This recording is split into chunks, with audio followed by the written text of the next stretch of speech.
and this is a competitive game where players are trying to guide souls into the appropriate layers in hell. The way the game works is that players will be able to interact with the town in different ways in order to accuse various townsfolk, which somehow ends up with their soul turning up at the graveyard, and then players will be able to use actions to send those souls into hell and then navigate them into the appropriate areas. Each layer of hell is color-coded to a different color, and then each of the souls will have a color of their own, and you're going to be trying to match those two colors together in order to determine where that soul needs to go. Once a soul reaches the appropriate layer, you're just going to lay that soul down, leaving it there for the rest of the game, indicating that it has reached its endpoint. The game plays over a series of rounds of just 2 phases. There's the hell phase, and then there is the town phase. The hell phase is pretty straightforward. Players are going to be taking turns paying to move a soul from the graveyard into the first layer of hell, or instead moving an existing soul in hell down the chain links to where it needs to go. Something that's cool about moving the souls through hell is that generally you can just move them one space, but once a soul's reached its destination,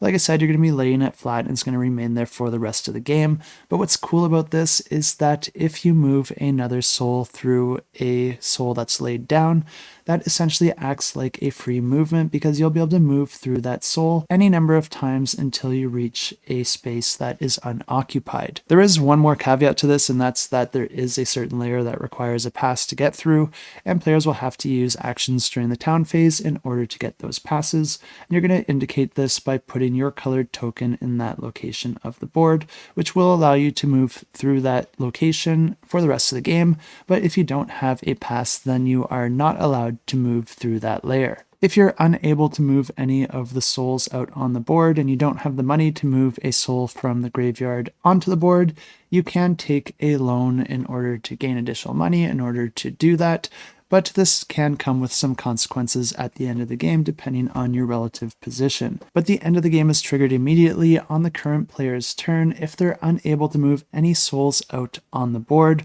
whether or not they take a loan. This means that if a particular player feels like they're in the lead, they might try to force the situation to happen to trigger the end of the game and potentially secure the win. But if the end of the game isn't triggered, then we're going to be moving into the town phase where players are going to be using worker placement in order to complete different actions out in the town. And you might have noticed that there are a few icons out on the board, and depending on where players moved their souls, that's going to determine the types of actions that they can take in the town, because you're going to be matching the icons that you move souls onto with the different options out in the town. Each player does also have their own personal player board where they're going to be keeping track of all their various workers, and it also allows for a location where they can build up their tower that many of the actions are influenced by, and it also creates a location where players can invite different guests that they can also accuse to eventually send them to the graveyard. But the different action locations will allow players to do things like gain money,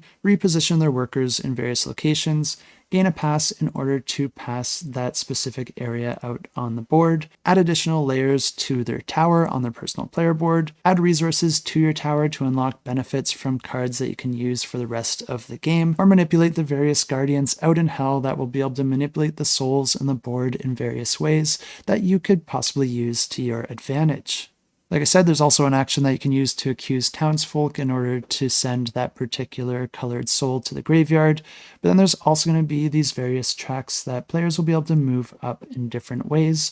And every round, Dante is going to be moving deeper and deeper into hell. But as he moves down the layers, he's going to be triggering different icons, which will then trigger a check for that specific track to see which player is further ahead on that track, gaining them additional benefits. And the game continues like this over a series of rounds until a player is no longer able to place a soul or move any souls out on the board. Now that's going to be triggering the end of the game. And then you're going to be adding up all your victory points, and the player with the most victory points at the end of the game wins the game. If you are interested in this one, there is a bunch more info out on the campaign page already, but if you do want to get notified as soon as it launches, you can follow along, and I will have links to the campaign in the description below.